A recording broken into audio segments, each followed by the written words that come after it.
This is a completely different presentation. It's about the history of a long-term impact of early MDD effort from a project called SISU, Support to Integrated System Development. By me as a presenter, I'm retired early, working for Alcatel, Ericsson, and ABB. And together, the authors Peter Hermann, Emmanuel Godin, and Jürgen Dingel. The background for this paper is the Norwegian project SISU itself from 1989 to 1996, an industrial MDD project, which were assessed 20 years after the termination of SISU in 2016, where some reports were written. And we had a panel discussion at the SAM conference in 2023, where the panelists agreed that the quality of system produced within SISU was usually very high, since the used modeling concepts match reality very well and made the models therefore easier to comprehend.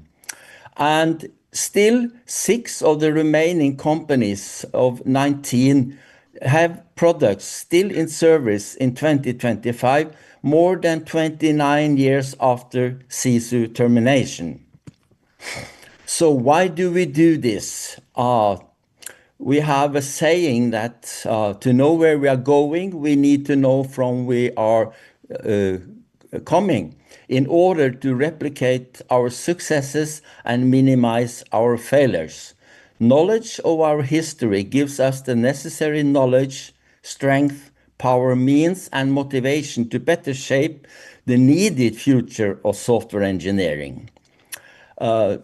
First, I would give a timeline on the technology we used in SISU. We used this ITU recommendation SDL, which predates UML significantly with more than 20 years. The first recommendation was in 1976, which was enhanced in 1980. And in 1984 had received a formal definition with both textual and graphical syntax. And in 1988 we had the stable SDL set 100 specification and description language. In parallel, we saw that there was other modeling techniques arising. One of them was OMT from Brumbo. In 1992, SDL received an object-oriented addition called SDL 92. And the same year, MSc 92 was founded. The message sequence charts.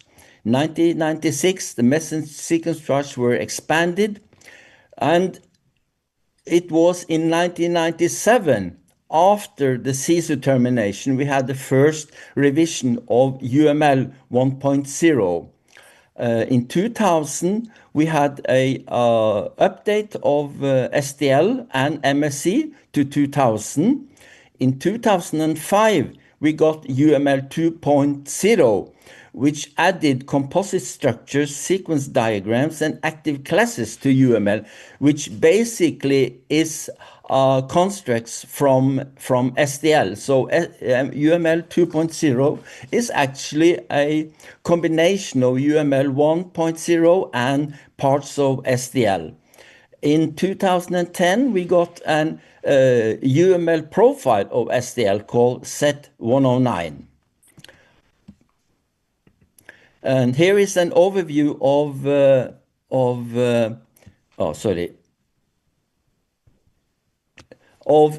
the languages, which where you can see from the object orientation started with Simula in 1967. That influenced the SDL 92, but also the language as small talk, and also influenced object orientation with the Apple and Microsoft.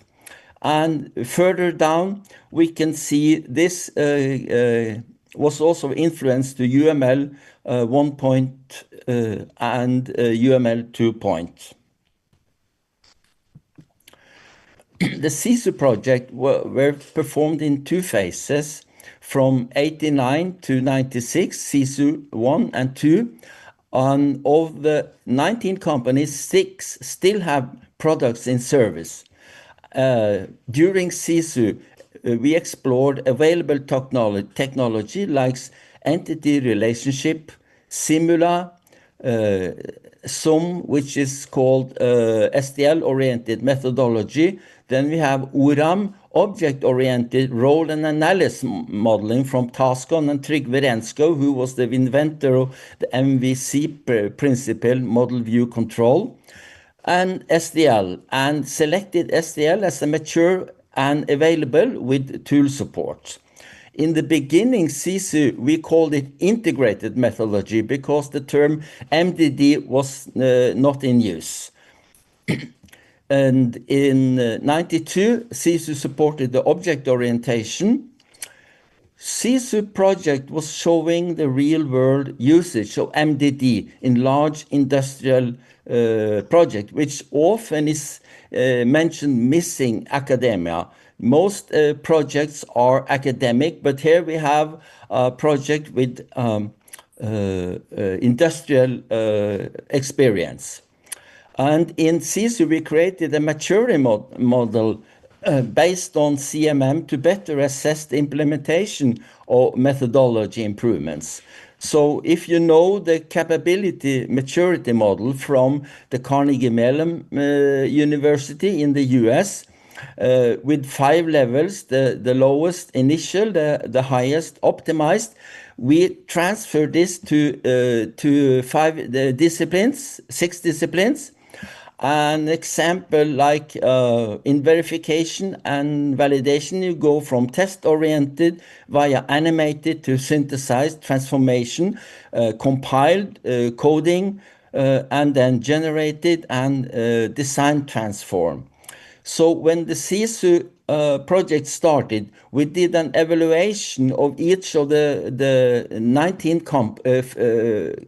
companies, where 15 of them completed the project. So in 92, one company 1 was given the score 3 on system description, and raised to 4 in 1996. But unfortunately, when the SISU projects finalized, they went back to 2.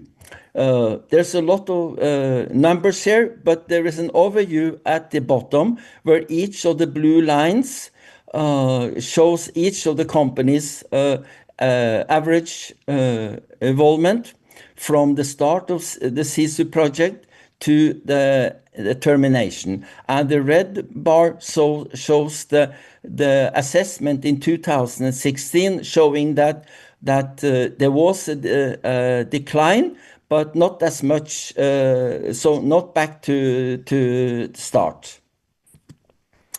And the 6 products still in servers, we show here a company, Stentafon, with internal communication system. Many of the tools were used are the same, like Telelogic, SDT, and Tau. And then we have the ORAM from Tascon.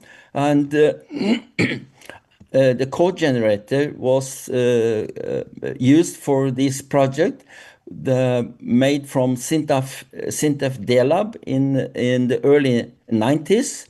Usually the programming language was C, except for Alcatel, who used the sister language of SDL, CHIL, CCITT high-level language, set 200.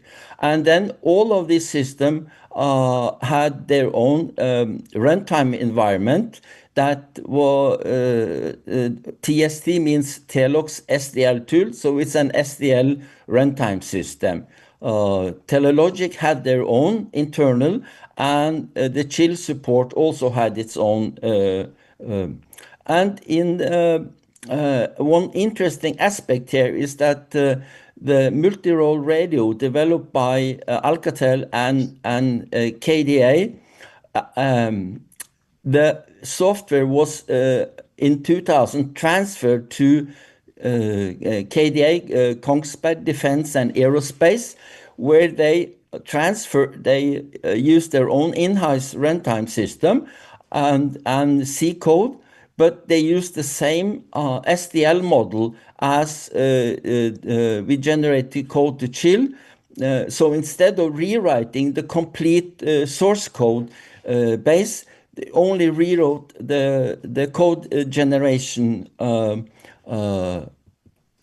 So we have some recommendations to go further with, that it is important to have better tool support to align with expectations of the users, to bridge modeling and programming, and in the future to have modeling frameworks in programming language to support asynchronous communication and finite state machine.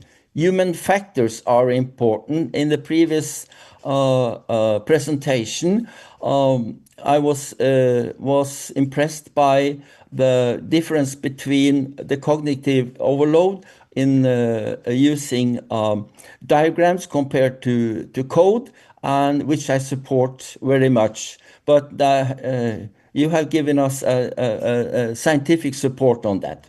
And of course, education is important, research funding into better MDD, and the communities in model-driven development like OMG with UML and ITU needs to be improved, and standards needs to be revised to reflect future needs. For example, ETSI, EIC, ISO, ITU, and OMG. So we have this SISU legacy. Next year, it will be 30 years since the termination, and the technology will still be available, but will it be replaced within the 6 companies? Because FSMs, state machines, and SDL runtimes will still be around. Object orientation will still be around. E2S standards are still available, and the ETSI MTS standards are still available, but they may need some update. OMG UML is available, and this UML profile of SDL may need some focus. And I guess I'm soon running out of time. So there is a lot of details on the panel discussion we had in Västerås at the SAM 2023, where we talk about how programming and modeling were split into different tracks and how to merge them again. And there was a MDD survey presented at the SAM, and we have some state of MDD practice and the role of Agile versus MDD. Conclusions. SISU is showing the real-world usage of MDD in large industrial projects, and also presents long-term impact in industry, not yet published, but now you have it. Architecture, abstractions, and executable models are significant for good quality software, and skepticism towards formal design, we believe culminated into Agile. Also, UML the introduction of UML at the late 90s challenged the tool situation for SDL and other similar tools. Thank you very much for your attention, and I hope you have some questions. Thank you.